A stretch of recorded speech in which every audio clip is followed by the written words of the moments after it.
Lonely loser with a dead-end job dies of heart attack and gets reincarnated as the son of a noble with godlike powers. Aris was an average ugly loser living in Japan and working at a boring job when one day, while returning back, he ends up having a heart attack and dies immediately. The next moment he opens his eyes to find himself in a completely different world as he looks at the face of a beautiful woman as he lays on a bed. At first he thought he was in a hospital, but then he notices a flying dog wandering around the room, while a maid walks up to congratulate the blondie, and that's when Ars notices in the reflection that he has been reincarnated as a child in an alternate world. 3 years pass by without any issue as he learns how to read and write, gaining an incredible amount of knowledge about this world. He learns that the kingdom where they live is called the Summerforth Kingdom, which used to be divided into 7 different kingdoms before one of them waged war and captured the continent. Inside of the kingdom, he was born in the family of a noble lord of a small village town called Lamberg. He also learns that magic is practiced in this world, which excites him the most, but learning magic remains a dream for him because of his young age. His life is very luxurious as he lives in a huge house, has several servants who always take care of all his needs, while the in-house chef cooks tasty meals every single day. Another thing that is different about him is that he seems to have an ability which no one knows about. To test it, he goes down to the training hall, where all the household guards and people with the ambition to join the ranks of soldiers come to train. Everyone seems very happy to see him as he sits down when he spots a man getting his ass handed to him while trying to learn how to fight with a spear. Ars uses his special ability, which shows him the stats of any person he wants. He notices that the guy has D rank abilities with a spear and a sword, but he seems to have a B rank in archery. He immediately runs up to him and asks him whether he has ever tired using a bow and an arrow, which the guy doesn't take seriously and laughs it off, as he thinks archery is for cowards and women. Ars tells him that he should definitely try using a bow and arrow once, and the guy would have refused to even try it out. But because Ars was the future lord, he decides to follow his command and picks up a bow as everyone watches. He shoots the arrow, and to everyone's surprise, the arrow hits the mark dead center in the very first try. Everyone thinks that it was a fluke, so the guy starts shooting arrow after arrow, only to see that all of his shots are hitting the mark, making him realize his natural talent in archery. He thanks Ars, while everyone starts asking him how he knew this loser would be good at archery, but Ars doesn't want to reveal his powers, and claims that it's just instincts. The only problem with this skill is that he can't seem to see his own stats, which saddens him a little, but he moves on back into the house. Later at the dinner table, he sits down across from his scary-looking dad, and checks his stats only to see that he has a rank abilities across the board, and he is strong enough to defeat 10 B rank swordsmen all on his own at once. Daddy asks whether he told the loser to try archery. Ars honestly replies that he did, and his dad simply tells him that it is a good thing for a future lord to be able to distinguish between talented and untalented people. After that dinner conversation, Ars starts learning more about how people rule and learns how twisted and ruthless the real world could be. The rulers of the Summerforth Empire seem to be completely corrupt, while farmers and poor people are revolting all over the area because of poor living conditions, while the politicians are working against the people by using police brutality and other underhanded methods, which makes this world the same as America. He realizes that if this keeps happening, the entire continent will be wrapped in a civil war, and he will probably be forced to lead his forces into battle. This thought truly scares him, as he is not a warrior yet and doubts whether a person like him will be able to keep his family and the people of Lamberg safe and sound. The next morning, he sneaks out of the house and starts wandering through the streets of the village market. But even after wearing a cloak, people who easily recognize him as a woman start asking whether he is out shopping. Ars fat shames her and moves on as he starts looking for people with extraordinary abilities using his magic eye. He tries in on a bunch of locals, only to find that they are all a bunch of useless losers with no future prospects. After some time, he sits down as his eyes start watering because of using the magic ability so much, when suddenly he hears a commotion. A door is flung open while a racist white woman throws a young man out on the streets, claiming that she has no work for the likes of him. He doesn't seem to have knowledge about this race, but notices that people are calling him a Malkin and claiming that he is filthy and disgusting. He suddenly remembers reading about them in a book, which stated that these people belonged to a faraway continent and were purchased by the people of Summerforth as slaves. The young man simply sits on the ground hungry and defeated when Ars walks up to him and offers him a piece of bread. This surprises the man, who introduces himself as Ray, while the people standing nearby wonder why the future lord is trying to help a Malkin. At first Ray seems skeptical, but slowly takes the bread and starts hungrily eating it, while Ars uses his magic eye to check his stats.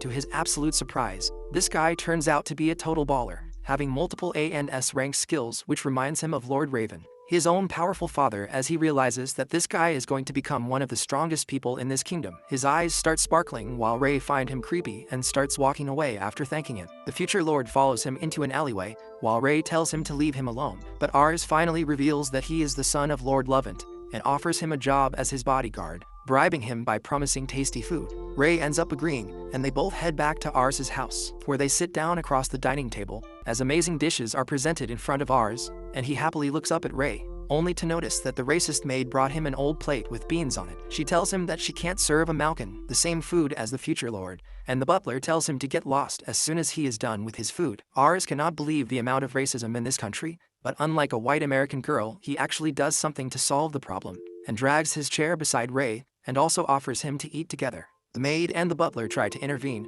but Ars tells them to shut their mouth as Ray is his guest. The maid immediately serves them more good food, which Ray is more than happy to eat. After that, he reveals that he used to work in a band of mercenaries who raised him since he was a small boy, but in a recent battle, all of them died, leaving him alone in this cold, ruthless world. Ars feels really bad for him and takes Ray into his father's chamber, telling him that he wants to hire this guy as his bodyguard. His racist father takes one look at Ray and denies permission, claiming that Malkins are good for nothing and have no real abilities. Ars stands up to his father and tells him that his instincts are saying that Ray has God-given talents that can't be matched by any average person in the entire continent, so his father agrees to give him a chance. He claims Ray will have to pass a test which will be to defeat him in combat. Ars gets scared as his father is a total monster and one of the best swordsmen in the entire continent. He tries to say that it won't be a fair match, but his father disregards him and starts walking towards the training ground. He calls for a pair of wooden swords, while the guards and other people in the ground start calling Ray the M-word. Raven tells them the rule, which are that if Ray is able to land a single hit on him within the given time frame, he will be hired as a guard, but if he can't, then he will leave the village immediately. The timer is set, and the battle starts as Raven rushes ahead with a powerful slash, which Ray dodges, but realizes that even with a wooden sword, that attack might have killed him. Raven then attacks once more, which is blocked by Ray, who still can't believe how strong and fast this lord is. Big Daddy keeps going on the attack, while Ray simply blocks and parries, which scares Ars, but he notices that everyone else seems to be surprised, as no one else has ever been able to withstand even a single attack from the lord. Raven goes all out with his attacks, and manages to hit Ray on the shoulder, forcing him on the ground. But to everyone's surprise, he gets back up again and decides to go all out. As his expressions turn serious, he rushes towards Raven, who tries to counterattack, but Ray dodges and slides beneath him, only to attack from behind, using the sun rays to his advantage, which blinds the lord. Even after that, Raven manages to block the attack, but this is the first time anyone has ever tried to land an attack on the lord.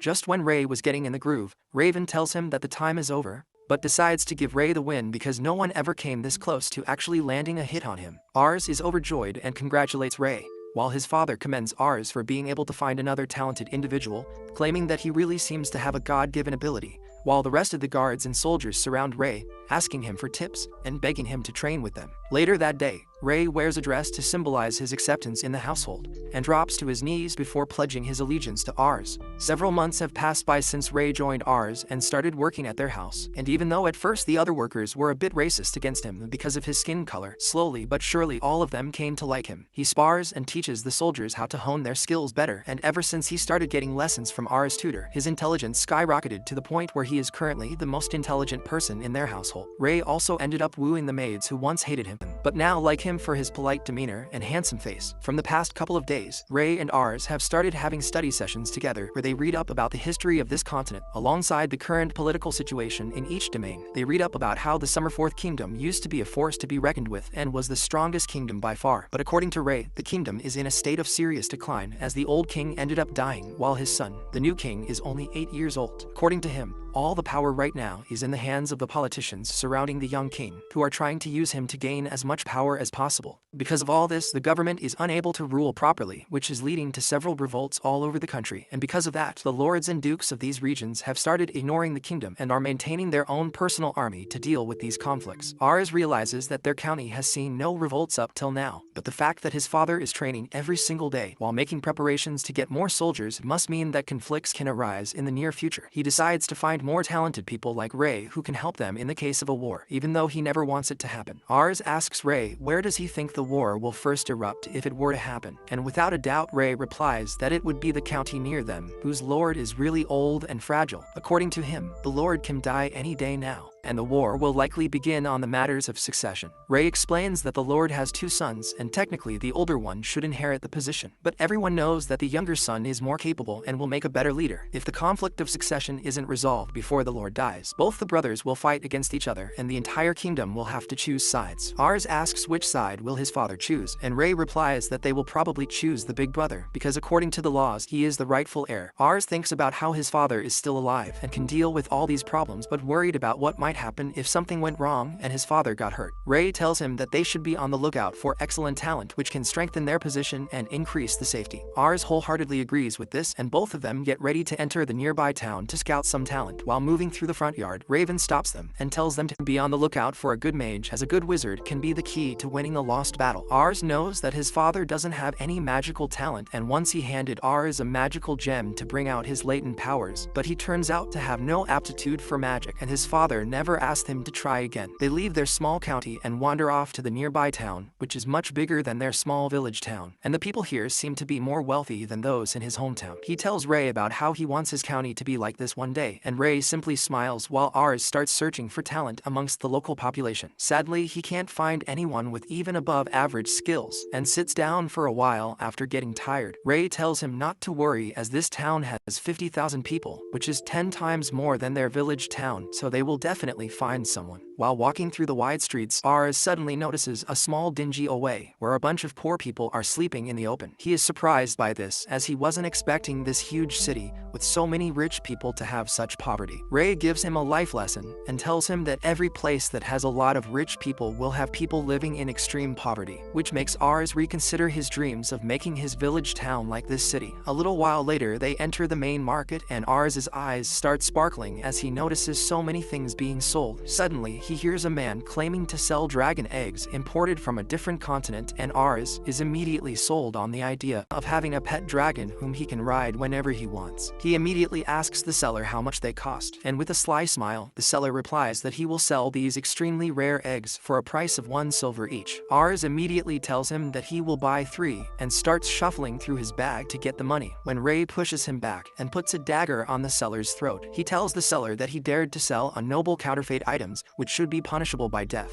but the seller tells him that he didn't do anything wrong. Ray claims that he can't have these eggs imported officially or legally, as from the past 1 year, the import from other continents have been banned, which means that either he is lying or these items have been smuggled illegally. Moreover, dragon eggs are extremely rare, so how did a lowly idiot like him get so many of them? He then gets ready to eliminate this lying waste of air, when Ars forces him to stop. Ray immediately comes back to his senses and starts apologizing to Ars, accepting any punishment, but Ars tells him not to worry about it.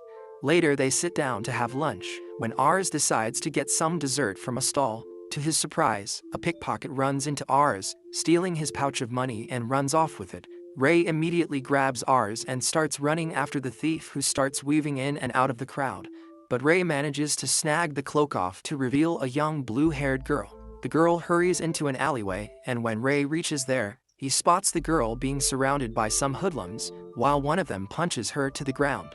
Ars tries to stop them, but the leader gets mad at him and tries to punch, but Ray immediately grabs his arm and punches him in the guts, knocking him out. The other 2 men rush in for an attack, but Ray makes quick work of them as well, knocking them to the ground and forcing them to run away. Ars looks at the girl through his magic eye that reveals that this young woman possesses S-rank magic skills. He cannot believe his eyes, as the stats for magic is incredible, so he immediately asks her to join him and be her vassal. Ray tells him that this girl is a thief, but Ars doesn't care and promises a comfortable life with salary and good food. The girl looks down at Ars and tells him that she would rather die than work under some spoiled noble child like him. According to her, all nobles are evil people who fill their coffers at the behest of poor people. She herself was taken in as a slave for a noble, but she ran away, and that's why these guys were trying to capture her back. Ars tries to reason with her and tells her that she would make an excellent mage, but the girl replies that she has never even tried magic before. Ray realizes that it's a lost cause and asks the girl to return the pouch bag, which she does without arguing. Suddenly, a bunch of small kinds enter the alleyway and start huddling around the girl, as it turns out that she is taking care of these orphans and feeding them. Ars feels bad and gives her the pouch, and they soon leave as the evening sets. Later that night, Ars sits on the balcony, wondering whether he will ever find such talent again, when they hear a bunch of kids crying and screaming for the thief girl. They immediately head down to ask the kids what happened, and they all cry about how 3 men attacked and took Char with them. Meanwhile, Char is taken to the other side of the city, where the goons throw her down on the floor in front of the slave trader. They start beating her up, but she takes all the damage without letting down a single drop of tear from her eyes. The slaver tells the goons to be careful with her face, as the perverted noble who wants to buy her wants the face to remain as pretty as possible. The goons promise to be careful, but one of them spots the pouch of money that Ars gave her, so he takes it off, only to find out that it's loaded with money. Suddenly Char gets up and snatches the pouch back from the hooligan and tries to make a run for it. But the goons are faster and manage to catch her again and pin her to the ground. The slaver tells her to accept her fate, as even if she manages to escape, she will simply live a life of misery, always running away, and will die a horrible death. Before he could break her spirit any further, the door swings open violently, injuring the man guarding it as Ray enters the room, blocking the first punch and dealing with the next 2 goons with extreme ease. As he throws his knife at the guy standing next to the trader, the slaver immediately tells everyone to stop, so they can talk. But Ars ends up running into the room and asks Char if she is fine. The girl seems to be surprised to see him here, while the slaver realizes that this little kid seems to be a noble because of the way he is dressed and the way he talks. The slaver calmly asks what he could do for him, and Ars replies that he wants him to free the girl at once. The slaver replies that he can't do that because he is not doing anything illegal, as it's perfectly illegal to sell slaves in this county. Ars tells him that he doesn't care about all of that. When Char ends up telling him to run away if he wants to save himself, he turns around to look at her and checks her stats once again and finds out that her ambition is 1, which means that she has totally lost hope for any future. He starts blabbering about how every person deserves to have a hope and a future that they can look up to, which the slaver finds very amusing and starts laughing, as the only futures a slave can hope for is serving a good master respectfully. Ars gets mad and tells him to stop laughing, as adults are supposed to make sure the children stay safe, and claims that it's up to her to decide what she wants to do in the future, and not scummy slavers like him. Char is deeply touched by this speech, as she thinks about how she can't remember the last time that she ever cried. Ever since she was young, she had to deal with life alone as she wandered around the streets, staying in dark alleyways during the rainstorms and even winters. While she looked at people who had life much easier, she was forced to steal to make ends meet, and even then she couldn't sustain herself or anyone else, no matter how hard she tried. Watching someone stand up for her made her emotional, as tears starts flowing down her cheeks. The slaver has had enough though, and claims that he was talking very respectfully because the kid was a noble, but now he is interrupting business for no good reason, and he is a little too early to be this woke. A bunch of goons come down the stairs and gather around them as he threatens to hurt them.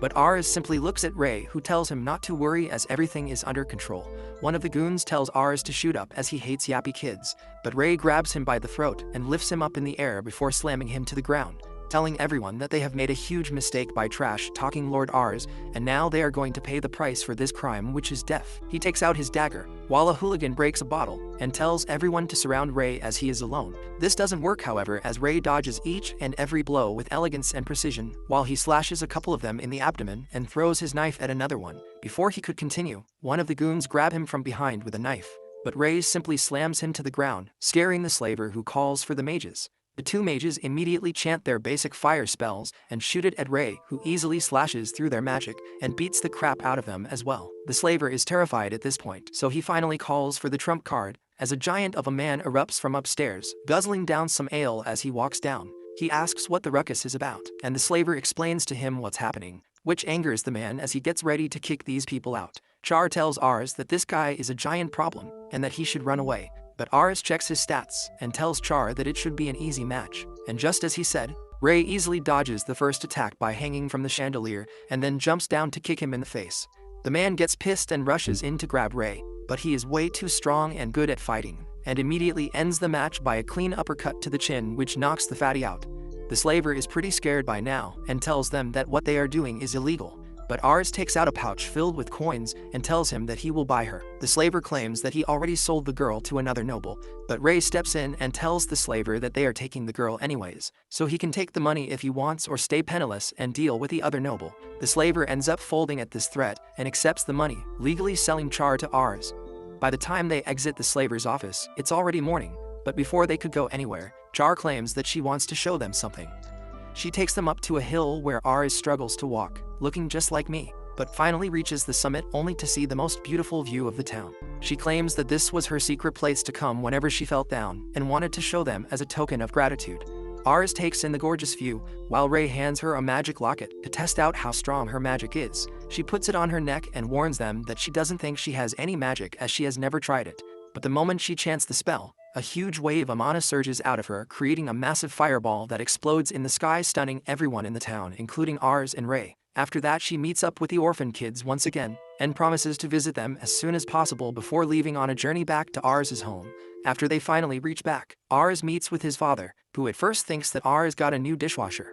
Ars tells him that she is an excellent mage and will prove effective on the battlefield, but his father rejects her, claiming that women belong in the kitchen, not on the battlefield. To prove her worth, Char fires an insanely strong fire blast in the sky, shocking Raven, who immediately folds like a deck of cards and welcomes her to the Luvent family, and they all go inside, ready for the adventures waiting to unfold the next day. It's been 3 years since the day he recruited Char to be her vassal, and since then, his father has taken parts in multiple small and big battles, easily winning them all. Even though the mood of the entire continent is pretty bad because of constant wars, the morale of the soldiers of this county is pretty high thanks to his father's amazing war tactics, and also because of Char, who has grown into a beautiful woman who is incredibly potent at the battlefield. No one believed that a single mage can turn the tide of the war, and ever since then, Raven has started recruiting more mages under her tutelage so that they can strengthen their standing army. Moreover, Ars now has 2 younger siblings, a boy and a girl, both twins. He checked their stats and saw that even though they are very young now, they have a couple of A and S rank abilities. Ars has since been looking for more talent, but has been out of luck for a while. But Ray tells him that he has found some information about 2 hunter brothers who are supposed to be pretty highly skilled. Ars gets excited immediately and tells him that they should head over to meet them and check whether their abilities are for real or not. A little while later, he heads out to the forest alongside Ray to find the small hut in the forest where the hunters live when they are intercepted by Char, who is sitting atop a tree branch eating a sandwich. Ars tells her that they got some information about a couple of hunters who moved into these woods recently, and they are just heading out to meet up with them. Char tells him that she is free for the day, so she will also go with him as his escort to make sure he stays safe, and that she definitely does, as she puts him between 2 airbags to make sure he is protected in the case of a crash. While Ray gets jealous and tells her that maybe she should walk because the horse is being strained by so much weight, she tells him that she has been fighting in wars and getting results, so maybe he should show him some respect. While they were bickering, some bushes start rustling and a wild boar appears out of nowhere, scaring the horse, but is immediately shot down by an arrow. Suddenly 2 guys emerge from the dense thickets, happy that they landed the kill. When they suddenly see the guests, they immediately head over and ask whether they are okay, as they didn't know there were people around. Ars tells them that they are fine, and asks whether they are the Hunter brothers who recently moved here. The brothers reply that they did move here recently, so Ars quickly checks their stats only to realize that they have pretty decent stats. These stats are well above average, but nothing crazy. The brothers take him back to their place where the father treats them with a whole load of fresh meat from the hunt on the table, while apologizing if it wasn't enough, as he had no idea that the son of the Lord might visit him. Ars smiles at him happily, claiming that this is more than enough. While Char can't stop herself and starts enjoying the feast, the father asks Ars what is he here for, and Ars replies that he heard tales of his son being great hunters, so he wanted to check them out for himself. And after analyzing them, he claims that he wants them to join the Luvent County Army, as they can be of huge help there. The father is beyond happy, as he can't even believe that his sons can get the chance to become a high-ranking soldiers. While Ars was asking about the youngest son, Char notices that a small boy tries to steal a piece of bread and quietly runs away, but his father scolds him and tells him to properly introduce himself. Ars doesn't think much of it first, but decides to check his stats regardless. What he sees next completely blows his mind, as the kid has 100 plus intellect and is an S-rank tactician. He spills all the drink as he starts coughing, while thinking that this amount of intellect is legendary, and he doubts that anyone in the entire kingdom can beat him in terms of smartness. His father apologizes for the kid, and claims that unlike his older brother Rose is pretty clumsy, but Ars's eyes are starry as he looks at him, and claims that he definitely wants to make Rose his vassal. This shocks the old man as well as his sons, who can't believe it.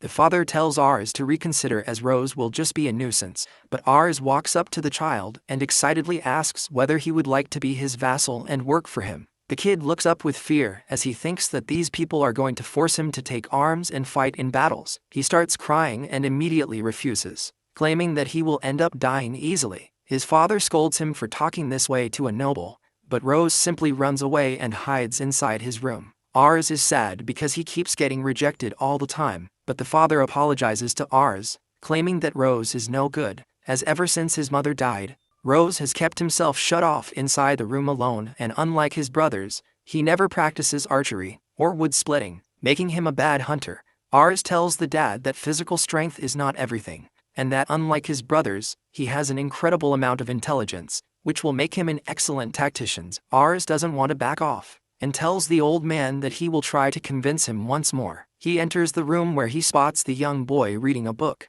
but as soon as he sees Ars, he starts crying again. Ars tries to calm him down, claiming that he will never harm him, and asks whether he likes to read books. The kid replies that his mom used to read him books, but this is the only one they have, so he keeps reading it whenever he remembers her. Ars decides to sweeten the deal a little bit and promises that he has a giant library in his house where he can find every single book imaginable. This entices the young boy, but he asks whether he will let him take one book, and Ars agrees. Later that day, they arrive back to the mansion alongside the three brothers, but Rose immediately starts crying when a good boy tries to play with him. Ars asks Char to give the older brothers a tour of the place. While he takes Rose back to his library, the boy is immediately entranced by the sheer number of books inside the place and start picking them out, while Ars claims that he needs to study as well, and will meet up later. A couple of hours pass by and Ars suddenly wakes up only to realize he slept while studying. He immediately runs down, scared that Rose might have ran away, but the moment he enters the library, he notices that Rose is also sleeping surrounded by a ton of books. Ray tells Ars that this boy is incredible, as he learns new words immediately and has a very deep thinking process. Ars checks his stats only to see that it has already increased a bunch, which is crazy. Finally, the brothers arrive and start making fun of Rose for being surrounded by books, as he can't even read. This surprises Ars, who asks what are they talking about, and the hunters reply that apart from their mother,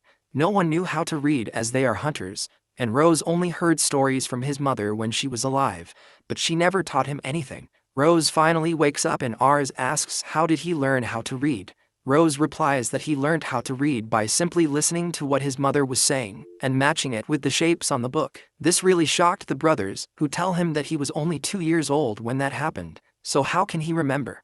But Rose drops a bombshell by saying that he basically remembers every single thing from the day he was born. The next day, Ars decides to boost Rose's confidence and tells him that archery is not the only way to hunt, and that he can also learn how to make traps. Rose replies that he has already thought about it, but never had the confidence, so Ars tells him to try it out. A while later, the old man arrives in the jungle, only to see a huge trap in the middle, while the older brothers excitedly tell him that Rose made this trap all by himself, which already has a bunch of boars stuck in it. Rose explains that he realized that the male boars are angered by the color yellow, so he painted the hanging door with that color, which made the boar hit it, and he gets trapped inside. Moreover, he hung a special herb around the boundary to make sure the females and the babies stay away, as they don't like the smell of that plant. This will ensure that they don't overhunt the babies, which can reduce their population and cause extinction. He excitedly looks at his dad for approval, but doesn't get any, which saddens him even more. That night, he sits down in his room alone,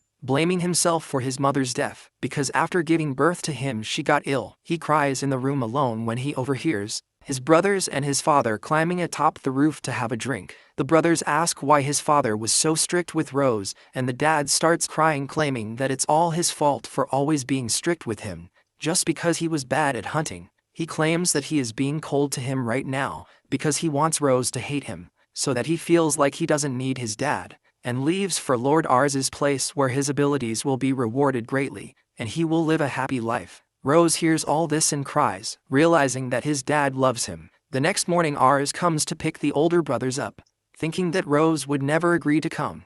But to his surprise, the little boy rushes outside with a huge bag. He tells his dad that he can never hate him and promises that he will become a great man. And then he will come back to his dad, and they will always live together. His dad starts crying, and finally all the brothers take oaths of loyalty to the young lord, as they become his vassals waiting for the adventures ahead. 3 more years pass, and when Ars turns 9, his father falls ill. Ars requests him to let him lead their army into the war instead of him, but his father refuses. 1 year ago, the Duke of Mission passed away from old age and named his younger son as his successor. However, the older brother refused to accept the will and blamed that his brother had manipulated it to become the new duke. Since the older brother had recently shown some great feats in the war, many nobles supported him in the War of Succession. This resulted in Mission being split into 2 because of a civil war, and the neighboring Duchy of Sates took this chance to invade them, making things even more tense. Ars believes that he must go to war, but his father tells him that there are more important things he needs to do since his fiancée is coming here. Ars freaks out on hearing about a fiancée, and his dad remarks that he must have forgotten to tell him that he was engaged before even being born. He hands his son a letter from his fiancée, and Ars immediately runs to his friends to alert them about the emergency. He is flustered because he never knew he had a fiancée, and now she is coming to visit him. A maid immediately tells him that his fiancée is already at the gate, and Ars nervously goes there to receive her. In his past life, he didn't even have a girlfriend, so he is nervous about how to treat his fiancée. The girl introduces herself as Lisha, and Ars is smitten by her cuteness before realizing that her diplomacy stat is 100 and her ambition is 80. He is taken aback and thinks that Lisha is a dangerous person who might try to take over his family while pretending to be a sweet girl. However, as she smiles at him, he suddenly forgets about stopping her from taking over his family and starts simping for her instead. He invites her in, and Lisha and her butler see all the servants hurrying to make preparations to welcome her. Her butler is about to turn racist on seeing Ray, but Lisha stops him. She knows about Ray and his great achievements on the battlefield, and asks her butler to apologize for being rude to him. The butler apologizes to Ars, who says that it is fine. After that, the maids gift Lisha a bouquet of roses to welcome her, and she cheerfully accepts it.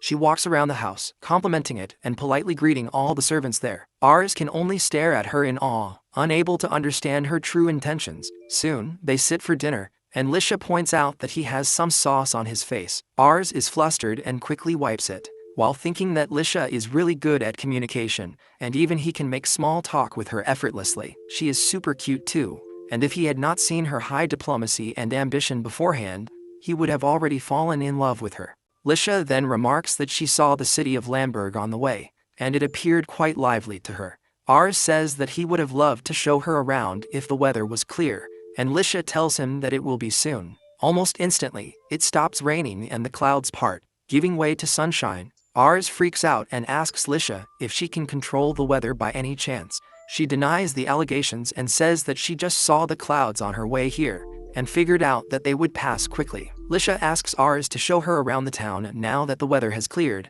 and he is more than happy to do that. They head to the market, and everyone greets Ars and asks him about the girl with him. He introduces her as his fiancée, and the ladies immediately start spreading around the good news. Ars soon comes to a place where 2 merchants are fighting because one of them delivered the wrong type of magic stones to the other. Ars thinks that he must resolve the fight as the heir of this territory. Otherwise, Lisha will declare him incompetent and usurp the territory. Suddenly, Char comes there and offers to one-shot the 2 merchants to silence them for good, but Lisha tells her that she can't. She immediately identifies her as the legendary magician and claims that she is a great fan. Lisha butters Char up and asks for a handshake, and succeeds in winning her over. After that, she asks Ars to let her handle the conflict in exchange for a small favor from him, before he can even make up his mind about her request. Lisha is already in front of the 2 merchants and asks them to stop fighting lest they ruin their handsome faces. She introduces herself as Ars's fiancée,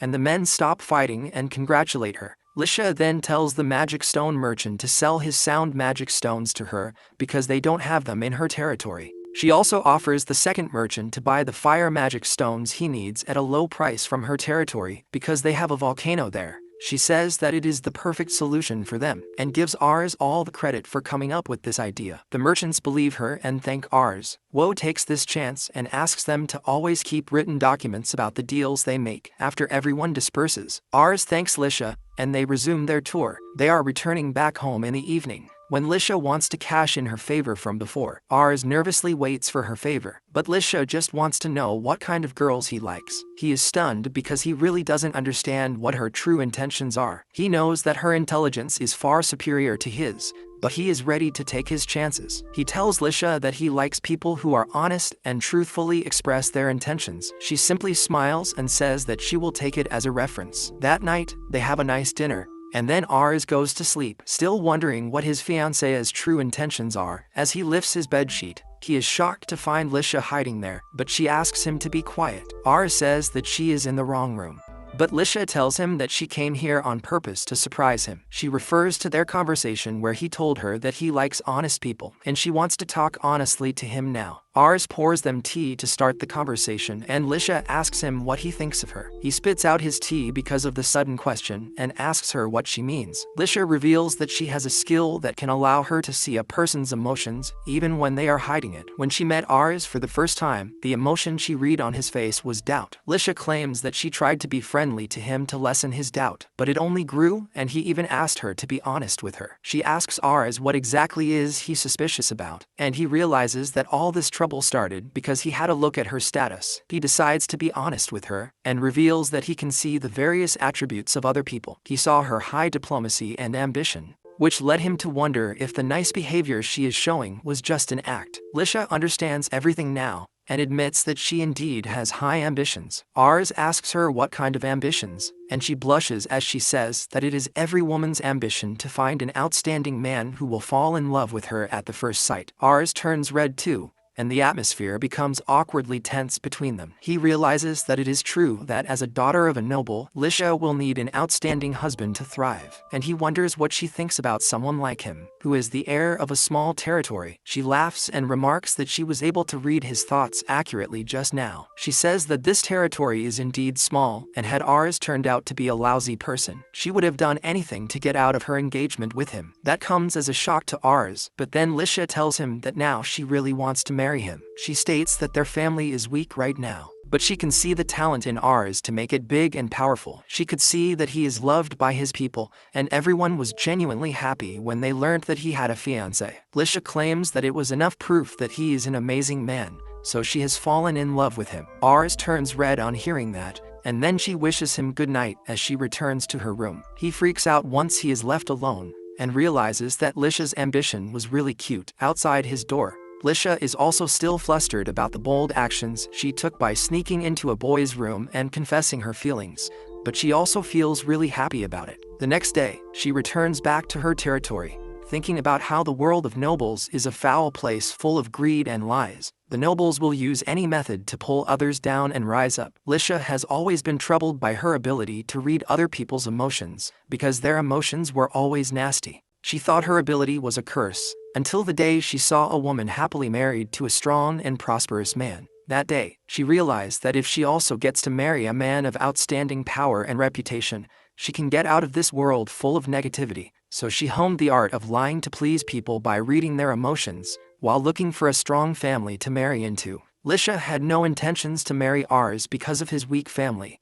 and the initial impression he gave her was not good either. He grew more and more suspicious of her no matter what she did, but then he did something that won her heart. While they were traveling through the market, Ars apologized to her for the roads being too rough for her tender feet, and brought her some ointment in case her shoes were hurting her. That was the moment Lisha realized that Ars was an incredibly kind person, and coupled by the respect he commanded from his people, she immediately thought of him as her ideal man. She fell in love with him at that moment. Now, Lisha thinks that Ars is capable and strong, but he is also kind, and she cannot let that become his weakness. As someone who will one day be the closest person to him, she swears that she will destroy all obstacles that come in the way of their happy future.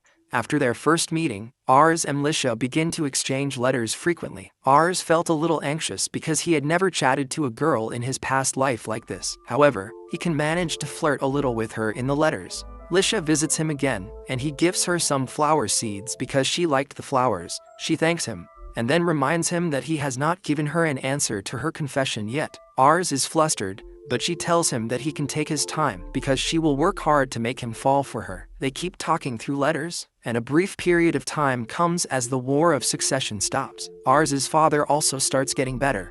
More than that, he wants to tell her that he has fallen in love with her too. Some time passes and Lord Raven's health starts getting worse and worse, as the doctor comes out of his room and tells young Ars that maybe it's time that he starts preparing his mind for the worst to come. Ars feels really anxious about this whole situation. Meanwhile, the current ruler of Mission ends up getting assassinated by a soldier who stabs him in the back like the Mad King, and then tries to run away. Unfortunately, the assassin ends up getting cornered, so he ends up jumping out the window and takes his own life. The next night, this news reaches Lord Raven, who reads the letter in front of his loyal council, and then asks Rose about his opinions on this matter. Rose explains that now that there is no one sitting at the helm, according to him, a deadly war between the two sons of the late Lord is inevitable, and they should start preparing their forces as well. Raven thinks about the situation and claims that now the county chief in which Mission comes will have to choose and support one of the sons in this matter of succession, and most probably the county chief Lumi will choose the older son over the younger one. This means that no matter what happens, they will also have to support the older son as well. But the moment Raven tries to get up, he falls back down on the bed unconscious. A couple nights later, the summon letter finally comes to the Lovin family ordering the Lord to present himself for the council. Ars reads the letter and tells Ray that his father is in no fit state to visit the county himself, and Ray agrees as he tells Ars not to worry. He tells him that he will leave the next day alongside Char to meet with the county chief, but Ars tells him that he will accompany them as well in his father's stead. The next morning they reach the county of Canar, which takes Ars by surprise as he never thought a place this big can be held by a single lord. They walk up to the castle gates where they are stopped by the guard. Ars hands him the letter sent by Lord Lumi, claiming that he is here to represent the Lovin family. The guard seems a bit skeptical, but he immediately ends up recognizing Char as the Fire Princess and Ray as the Grim Reaper of the Lovin family. The guard immediately accepts them inside the castle and starts leading them to the meeting hall, but they end up meeting with one of Lord Lumi's vassals called Ren. He seems to be a well-rounded guy with above-average stats in all categories. He greets them warmly and claims that he never expected to see the little lord instead of his father, before he turns towards Ray and Char, asking them whether they would want to join Lord Lumi as his vassals. This scares Ars a bit, but his vassals are loyal, and they decline the offer. Soon Ars enters the meeting hall and immediately starts feeling like a fish out of water because of the intense atmosphere, so he simply takes a seat at the table. One of the old guys remembers Ars from when he was a child and offers him some cookies while the fatty looks at him with disdain. Suddenly the door opens and all of them stand up as the Lord of Canar enters the room alongside Ren. Ars immediately starts peeking at the stats of Lord Lumi and realizes that as expected the Lord seems to have very high stats and abilities, even though it is nowhere near his father's stats. Lumi's trustworthy counsel in Ren gives him all the attributes he lacks. According to Ars, together, both Lumi and Ren are probably going to make the best decisions for the country. The Lord tells the other lords to stay seated, as he explains that the ruler of Mission was murdered, which means that a bloody war is at hand. He tells them that he called all of them out to make it clear that they are all going to support Lord Curran, the older son over the younger son, and if anyone has any issues they should speak now. Both the old guy as well as the fatty immediately claim that they have no problems with it. Ars also follows their lead and promises to support the older brother in the upcoming war. The Lord continues by saying that all of them should have a standing army at hand, because he fears that the neighboring county may try to take advantage of this situation and attack them. If this happens, they will have to make sure they have enough troops to defend. After that he dismisses the court, but before leaving he walks up to Ars and praises him for attending the council in his father's stead. Lumi claims that even though the territory of Lamberg is very small, in recent years they have been acquiring some unbelievable talent, which has resulted in them becoming one of the strongest forces around. He tells Ars to keep up the good work and moves out. Before Ars could move, however, the fatty stops him and introduces himself as Lish's father. He tells Ars that his daughter has been very upset lately because he is not returning her letters anymore. Suddenly Ars remembers that he wanted to send her a reply, but every time he sat down to write, something or the other interrupted him. The fatty claims that he knows his daughter was really smart even since a young age, and because of that, he didn't put a lot of attention on her. Because of this, she started spending more time in the court and learned all the tactics and deceit from the politicians. He finally tells Ars that he was skeptical at first about this boy lord who she wanted to marry, but now he is convinced that Ars can handle her, and he apologizes for glaring at her. Ars apologizes back and promises to write back to her. Back at the Lambird territory, Lord Raven praises Ars for attending the war council, and calls him a grown man for taking that step. This really makes him happy, but he knows his skills are still very weak, so he starts training every day with Ray. Sadly, even though everyone is improving, he can't seem to improve at all. Ray tells him to take a break, but he refuses as he knows he can't take any chances. He remembers how during every mock battle he was soundly and badly beaten, as no matter how many books he might read, he can't defeat anyone with actual practical experience. Suddenly Rose runs into the yard and gives Ars a letter. The letter turns out to be from Lord Lumi, alerting everyone that the neighboring county is invading the old lord's territory, and they need to march against them. This really scares Ars, but he knows his father is not fit to lead an army, so he calls his troops and tries to give a speech. Suddenly his father appears behind him and claims that he will lead the troops, and when Ars tries to protest, Raven simply replies that he isn't a warrior yet. To prove it, Raven brings a prisoner on death row and tells Ars to watch the execution, promising that if he can remain calm, he will let him lead her troops to battle. The criminal gets taken to the block where he is beheaded immediately, and just as Raven expected, Ars is still too kind and weak as he starts puking on the ground. Raven orders his troops to move out, and they all follow him, leaving poor Ars behind as he cries over his own weakness, wondering whether he will ever see his dad again after this war. The conflict was a drawn-out one-month battle in which their forces were outnumbered by more than 5,000 men, but because of Rose's excellent tactics that outclassed the enemy generals, Char's magnificent magic attacks that shook the enemies to the core and filled them with fear, while Lord Raven and Ray used their deadly combat abilities to cut through the enemy lines like a hot knife through butter, their armies finally prevailed and defeated the much larger enemy forces before capturing the castle.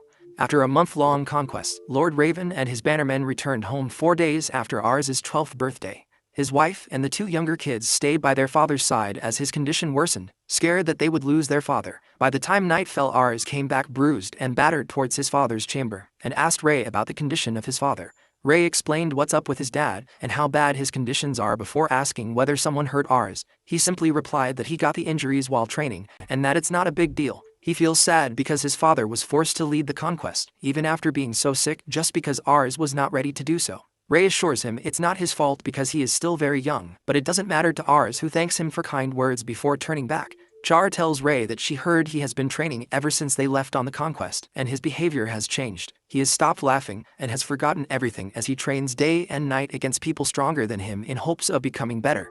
Suddenly their thoughts are broken by a knock at the door, which Ray gets concerned about because it's so late. Who it is only to find Lisha alongside her butler waiting in the front door. She seems very concerned and apologizes for coming in so late, but Lisha straight up asks whether Ars is okay. She claims that ever since the conflict started his letters have become weird. Earlier they used to be full of emotions as he talked through the letters, but nowadays his letters seem more or less a formality, as there are no emotions in them. Ray apologizes from his behalf and tells Lisha not to think badly of him as he has his own reasons, but Lisha claims that she is not upset, but she is just worried about Ars and asks what's up. Ray decides to tell Lisha about all the things that happened involving the execution and how he blames himself for his father's declining health because he wasn't strong enough to take control of the situation. Lisha feels really bad for Ars and decides to go check out on him, but the moment she reaches the training ground she hears sounds of a very intense sparring match between 2 people. She opens the door to peek inside and notices Ars fighting against one of the soldiers, but he doesn't seem to be strong enough to overpower him. The soldier asks Ars to let the matter rest for today as his body is not in the shape of fighting anymore. Lisha was also going to call him out and tell him to stop, but suddenly Ars gets up on his limping feet and declares that his father was in a worse condition when he was fighting through the war, so it's the least he can do as his son. Hearing this, Lisha changes her mind as she realizes how determined Ars is right now. She turns around to tell the others that they should leave him alone for the time being. Suddenly a maid comes running and tells them that Lord Raven has regained consciousness and wants to talk. Rose cries happy tears and claims that he will inform Ars, but the maid tells them that the Lord has instructed her to only bring the 3 of them first. Ray, Char and Rose follow the command and enter Raven's chamber, where they find him sitting weakly. He thanks them for dealing with him on the battlefield while he was sick. He then asks them about their lives in his house and whether they like it here. Ray replies that compared to his old life,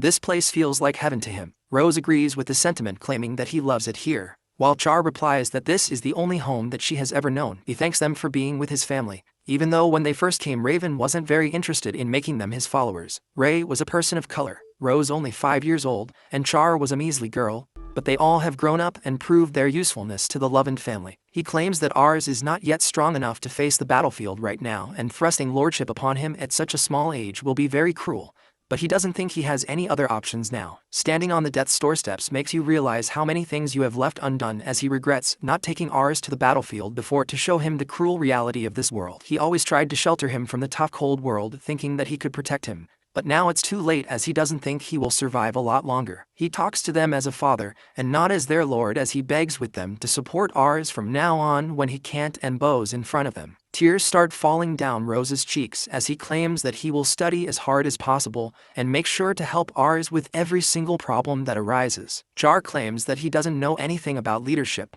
but she wants to help Ars realize his dream of creating a utopia, as she has full faith in him. Ray speaks up and claims that his life was nothing before he met Ars, as he gave meaning to his life, and promises to fight alongside Ars as his sword and shield till the day he dies. They all thank Lord Raven for entrusting them with this task and take their leave. After that, Lisha is called in as the other three leave, and this is the first time Lisha is meeting with Lord Raven. He apologizes for meeting her in this condition and claims that even though she hasn't met him before, he has met her before. It was years ago, when her mother died. Raven also went in the funeral, where he saw Lisha as a young girl crying in grief like any other person would. But when her younger brother started crying because he was hungry, Lisha immediately wiped her tears away and gave her brother some cookies to eat. It was that day Raven realized how kind she was and decided to offer a betrothal to her father with Ars. He begs her to be with Ars during his time of trouble and help him manage the territory. Lisha starts crying as she tells him how hard Ars is trying to be like his father,